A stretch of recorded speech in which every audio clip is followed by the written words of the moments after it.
forces attacked Ukraine's Kharkiv on Wednesday, striking and setting ablaze a kindergarten with children inside. US President Donald Trump has confirmed that his planned meeting with Russian President Vladimir Putin in Budapest in Hungary is now on hold. The crown jewels stolen in a dramatic heist at the Louvre, the world's most visited museum, were worth 88 million euros, according to a Paris prosecutor. Russian forces attacked Ukraine's Kharkiv Wednesday morning, striking and setting ablaze a kindergarten with children inside.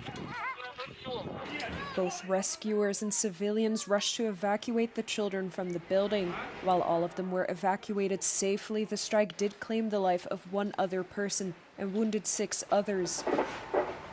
It comes just hours after Russia launched yet another large-scale missile and drone attack at Ukraine overnight into Wednesday. Ukrainian President Volodymyr Zelensky said the attack killed at least 6 people. He added that Moscow primarily targeted Ukraine's energy infrastructure, but that the attack also struck residential buildings and sparked several fires. 2 people were killed in the Dnipro district in the capital Kyiv, and 3 others, including 2 children, were killed in the wider Kyiv region after a strike hit a private home.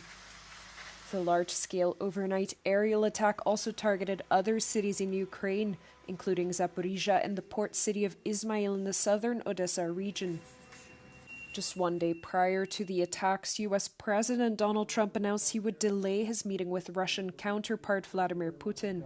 Trump said he did not want it to be a, quote, waste of time, as Russia's Foreign Secretary Sergei Lavrov made it clear Moscow is opposed to an immediate ceasefire.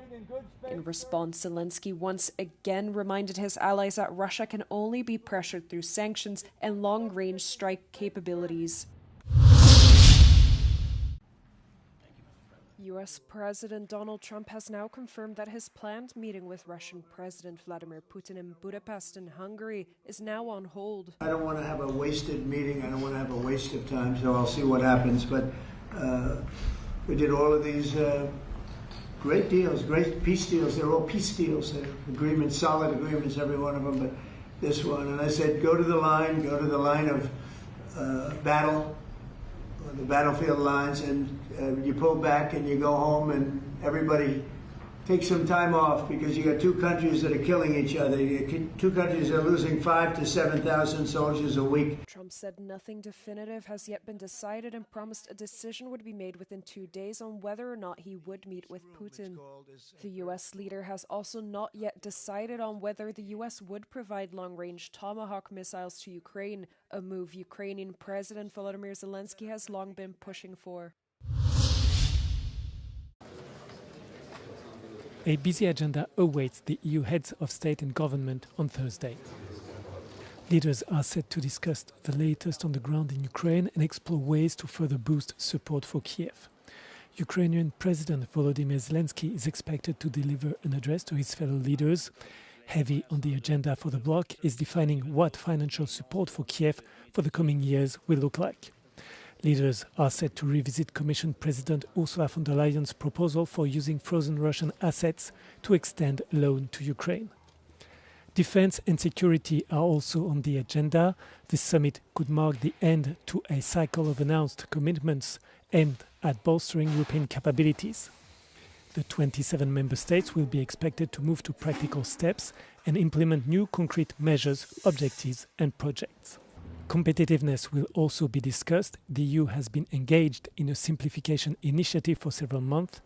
The bloc is likely to look to advance these efforts. One issue could remain a sticking point, however, is the climate issue. The upcoming discussion will look to find common ground on agreed climate targets. 6 people have been arrested after protesters clashed with Irish police in Dublin during anti-immigration demonstrations. The protests were sparked after reports emerged that a 26-year-old asylum seeker sexually assaulted a 10-year-old girl in a hotel in the Irish capital. Hundreds of people gathered on Tuesday night outside the City West Hotel in West Dublin, which houses refugees. Police were attacked with glass bottles, bricks, and fireworks as infuriated protesters demanded justice for the little girl.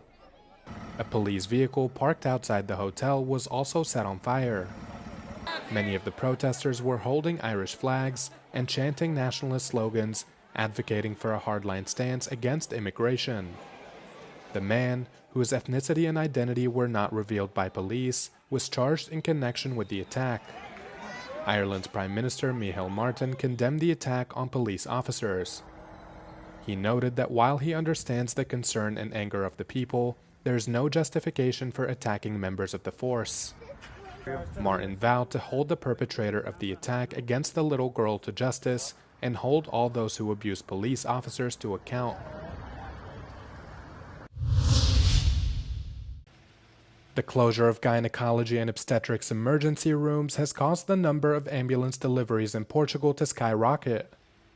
Considering all hospital crises, from long waiting times for critical surgeries to staff shortages, the National Medical Emergency Agency, INEM, says over 150 births were recorded outside of hospital from January to mid-September. At least 2 more deliveries were also administered by fire department personnel in recent weeks. Já assistimos a 15 partos em ambulância, é recorde que nós não procuramos, nem o queremos sequer. O local para o nascimento de uma criança é a maternidade, o local para a mãe ter uma criança é na maternidade. Constraints in the gynecology, obstetrics, and delivery room services mainly affect the Setúbal Peninsula in southwestern Portugal. Local fire departments have also been reeled in for assistance to help transport pregnant women to other hospitals. Nós, o último parto, o 15º, íamos para o Garcia de Horta. O Barreiro encontrava-se encerrado e íamos para o Garcia de Horta. Teve que ser no meio da A33, uma estação de serviço. The commander acknowledged that this is not an ideal situation. Não deixa de ser sítio que não é controlado. E pode aparecer complicações no parto, como é normal. Se aparecem nas maternidades, também podem aparecer numa ambulância. Nós estamos preparados para algumas eventualidades, mas não somos obstetras. Não. In Parliament, the health minister revealed that 3 hospitals in the Setúbal Peninsula are continuing to experience a, quote, very difficult situation. She added that the increase in home births were also of tremendous concern. Para estas famílias e para estas crianças e para estas mães não têm tido desfechos fatais, é porque exatamente, apesar de tudo e de tudo o que se diz, o INEM chega a tempo, aciona a VMER, aciona a CIV e faz o parto em ambulância com o médico e com o enfermeiro. A Ministra da Saúde já adiantou que a solução passa pela construção do novo centro materno-infantil para a Península de Setúbal. O concurso deverá avançar em 2026, mas a obra só deverá estar concluída daqui a 2 ou 3 anos. Joana Mourão Carvalho, para a Euronews, em Setúbal.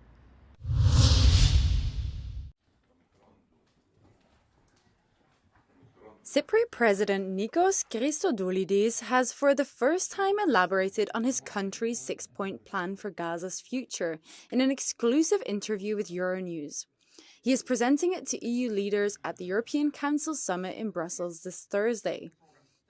He detailed that for this specific plan, which is backed by the European Commission, Cyprus wants to repurpose its Amalthea humanitarian corridor set up in March last year. Cyprus presented back in October 23 in Paris, following the terrorist attack of Gaza, an idea for a humanitarian maritime corridor from Cyprus to Gaza, and we did it. We deliver with the support of our partners, the European Union, the United States, UK, UAE, and we are ready at this stage as the representative of the European Union in the region to deliver once again. The proposal will touch on various aspects of the Trump plan, including humanitarian aid delivery and boosting economic development. He stressed that Cyprus can also play a key role in reconstructing Gaza.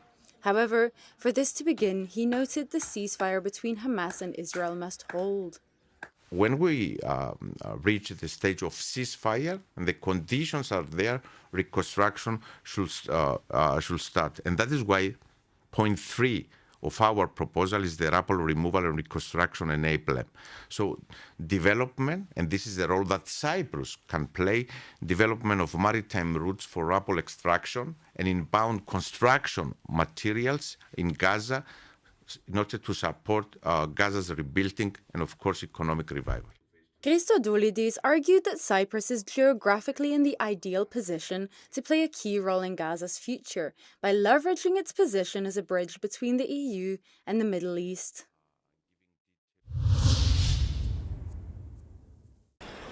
A Paris prosecutor estimates that the crown jewels stolen in a dramatic weekend Louvre heist were worth 88 million euros, and the monetary estimate doesn't include their historical value to France. Prosecutor Laure Bicau, whose office is leading the investigation, said on Tuesday that about 100 investigators are now involved in the police hunt for the suspects and gems after Sunday's theft. Meanwhile, as questions continue to be asked over security, the French culture minister says the Louvre's security systems did not fail during the jewel heist. Non, ils n'ont pas été défaillants. C'est une réalité. Les dispositifs de sécurité du musée du Louvre ont fonctionné. Et comme vous le savez, mais je vais vous répondre après, il y a des questions. Et comme vous le savez, j'ai diligenté une enquête administrative qui fera en toute transparence le détail des événements survenus dimanche dernier. Sunday's theft from the world's most visited museum has shocked France, with some officials describing it as a blow for the country. According to local officials, 8 objects were taken in the heist, which lasted 8 minutes in total, including less than 4 minutes inside the Louvre.